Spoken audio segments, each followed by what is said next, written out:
വേനൽ കനത്തതോടെ കബനിപ്പുഴയും വറ്റിത്തുടങ്ങി. വയനാട്ടിലെ പുൽപ്പള്ളി, മുള്ളൻകൊല്ലി ഗ്രാമപഞ്ചായത്തുകളിലും ജില്ലയിലെ അതിർത്തി ഗ്രാമങ്ങളിലും ജലക്ഷാമം രൂക്ഷമാണ്. വേനൽ മഴ കൂടി ലഭിച്ചില്ലെങ്കിൽ സമീപത്തെ കർഷകരും കടുത്ത പ്രതിസന്ധിയിലേക്ക് നീങ്ങും.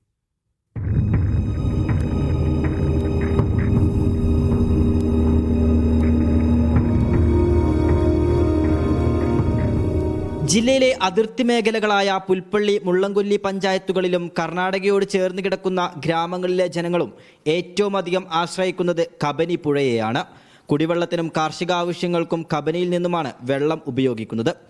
വേനൽ കനത്തതോടെ പുഴ വറ്റിത്തുടങ്ങി. ഇതോടെ പ്രദേശത്തെ കർഷകരും പ്രതിസന്ധിയിലായിരിക്കുകയാണ്.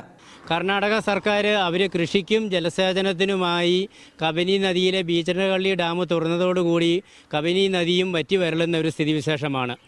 അതുകൊണ്ട് തന്നെ ഈ പഞ്ചായത്തിൻ്റെ അതിർത്തി പ്രദേശങ്ങൾ അതിരൂക്ഷമായ വരൾച്ച നേരിടുന്നതോടൊപ്പം തന്നെ നാണ്യവിളകളായ കുരുമുളകും കാപ്പിയും അടക്കമുള്ള കൃഷി നശിച്ച് കർഷകർ വല്ലാത്ത ഒരു പ്രതിസന്ധി നേരിടുന്നു.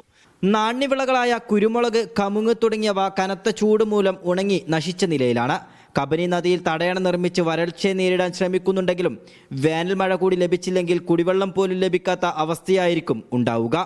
വേനൽ കനത്തതോടെ കബനിപ്പുഴയും വറ്റിത്തുടങ്ങി. പുൽപ്പള്ളി, മുള്ളൻകൊല്ലി ഗ്രാമപഞ്ചായത്തുകളിലും അതിർത്തി ഗ്രാമങ്ങളിലും രൂക്ഷമായ കുടിവെള്ളക്ഷാമമാണ് നേരിടുന്നത്. കബനിയെ ആശ്രയിച്ച് കഴിയുന്ന കർഷകരും കടുത്ത പ്രതിസന്ധിയാണ് നേരിടുന്നത്. കബനി നദിക്കരയിൽ നിന്നും ക്യാമറ പേഴ്സൺ ജിഷ്ണു മീനങ്ങാടിക്കൊപ്പം ഫൈസൽ നെടുമ്പാല, മീഡിയ 1.